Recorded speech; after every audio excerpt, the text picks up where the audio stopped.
अस्सलाम वालेकुम, मैं हूँ फ़ाज़ा सज्जाद। नाज़रीन, अंगूर खट्टे हैं, हमने हमेशा से यही सुना, यही पढ़ा, एग्ज़ाम्स में ये स्टोरीज़ लिखते रहे। लेकिन इतने सालों, इतनी सदियों अंगूर खट्टे होने के बाद अब बूट खट्टे हैं, ये नई स्टोरी सामने आ गई है। और ये बूट खट्टे हैं मुस्लिम लीग नवाज़ के लिए। पिछले दिनों हमने देखा कि मुस्लिम लीग नवाज़ में हमेशा से शहबाज शरीफ तो चले चेरी ब्लॉसम रहे हैं, बूट पॉलिशी इनको कहा जाता था, लेकिन मरियम नवाज़ ने भी बूट चाटना शुरू कर दिए थे। बूट चाटना मतलब कि वो पॉलिशी बन गई थी, मतलब कि अस्करी इदारों को, फ़ौजी तर्जुमान को, फ़ौज को रिप्रेजेंट करने लग गई थी, फ़ौज की तारीफ में कलाबे मिलाने लग गई थी। वो मरियम नवाज़ और उनके वालिद के जो जनरल्स के नाम ले लेकर गालियाँ दिया करते थे, या जो दहशतगर्दी है इसके पीछे वर्दी जैसे नारे लगवाया करते थे, मैंडेट चोरी करने वाले जनरल्स कहा करते थे नाम ले लेकर। पिछले दिनों मरियम नवाज़ तो बूट पॉलिश की हद करते हुए चेरी ब्लॉसम के बजाय ज़बान से बूट चाटती हुई नज़र आ रही थी।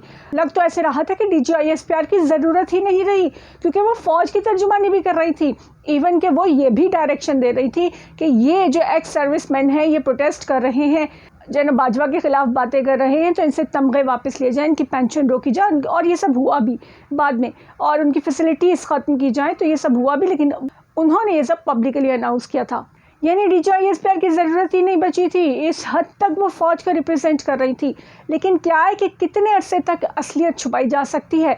हमेशा ये कहा जाता है कि कभी ना कभी असलियत सामने आ जाती है, और जो ऐसे सांप आस्तीन में पाले जाते हैं वो डंक मारते ही मारते हैं।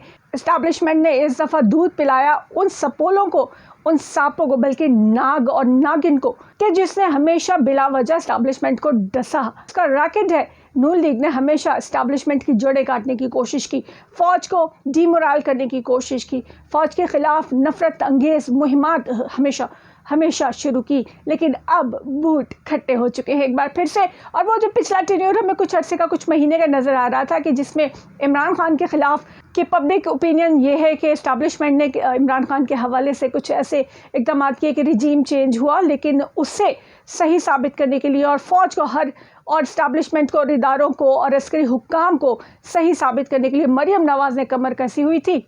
मिस्टर XY हमजा शहबाज का तख्त बचाने के लिए पंजाब में मौजूद रहे, एफर्ट करते रहे। 25 मई 2022 की जो कॉल थी लॉन्ग मार्च की साबिक वज़ीर आज़म इमरान खान की, उसमें रेंजर्स ने शेलिंग की, फायरिंग की, मतलब हर वो चीज़ कि जो कभी सोची नहीं जा सकती थी अस्करी इदारों की जानिब से या उनके ज़ेली इदारों की जानिब से, वो देखने सुनने में आ रही थी, या रिपोर्ट हो रही थी, या लोग उस बारे में बात कर रहे थे। और उनकी तमाम कनीज़ें जो एंकर्स हैं, और तमाम खादिम एंकर्स, जैसे कि जियो, सरकारी हाजन, आसमा शिराजी, शाहजेब खानज़ादा, इस किस्म के लोग इन तमाम चीज़ों पर डटे हुए थे और इसे सही करार दे रहे थे। हमजा शहबाज का तख्त बचाने के लिए मिस्टर XY ने बहुत कोशिशें की, और कहा तो ये ज़्यादा मुबैना तौर पर कि ये जो बैलेट बॉक्स से 10-10, 15-15 हज़ार वोट निकले हैं, ये तो वही वोट हैं जो मिस्टर X and Y ने डलवाए हैं, यानी कि फेक, जाली, धांधली के। नून लीग का असल वोट तो था ही नहीं, उसमें से निकला ही नहीं।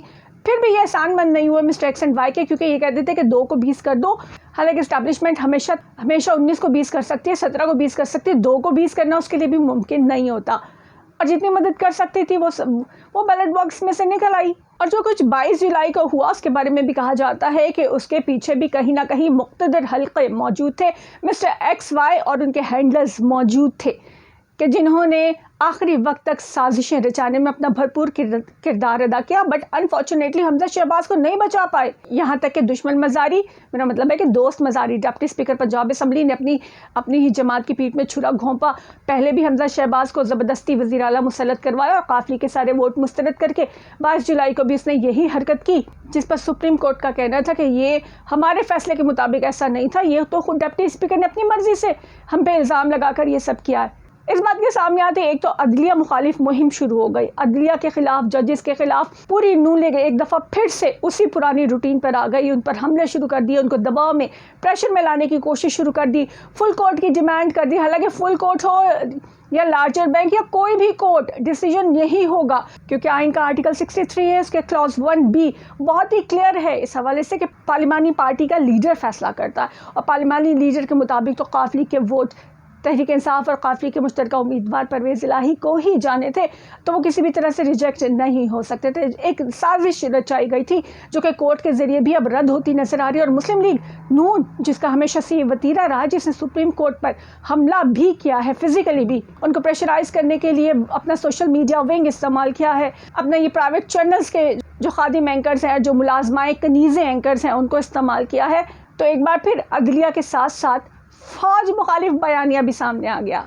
और इस बार सामने किया गया है मियां जावेद लतीफ़ को, जिन्होंने इस्टेब्लिशमेंट पर इल्ज़ाम लगाया कि हम तो आना ही नहीं चाहते थे, हम तो हुकूमत लेना ही नहीं चाहते थे, इन्होंने ज़बरदस्ती हमें हुकूमत दी।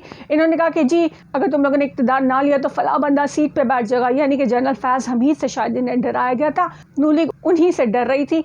कहा यह गया कि जी फ़ला बंदा सीट पर आ जाएगा तो आपके सारे मामलात जो हैं वो ख़राब हो जाएंगे, क्योंकि ये वो साल था कि जिसमें नवाज़ शरीफ, मरियम नवाज़, शहबाज शरीफ समेत इनके तमाम करप्ट लोगों को जेल जाना ही जाना था। अगर इमरान खान का टेन्योर बरकरार रहता तो इन सब ने जेल जाना था, और इसी चीज़ का डरावा देकर इनसे रिजीम चेंज कराया गया था।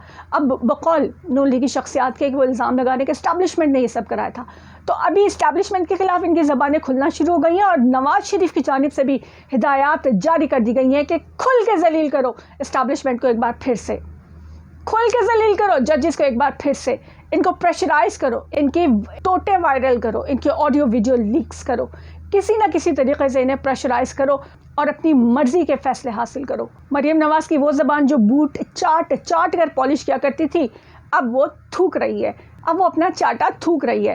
यानी हर तरह के मुहावरे तो नून लीग के सामने अब गलत हो गए। पहले अंगूर खट्टे थे तो अब बूट खट्टे हो गए, पहले थूक कर चाटा होता था, और मरियम नवाज़ नून लीग के हवाले से तो चाट कर थूका जा रहा है। यानी वो बूट जो पहले बहुत ही दिल से, वो बूट जो पहले बहुत ही शौक़ से चाटे जा रहे थे, अब उनको थूका जा रहा है।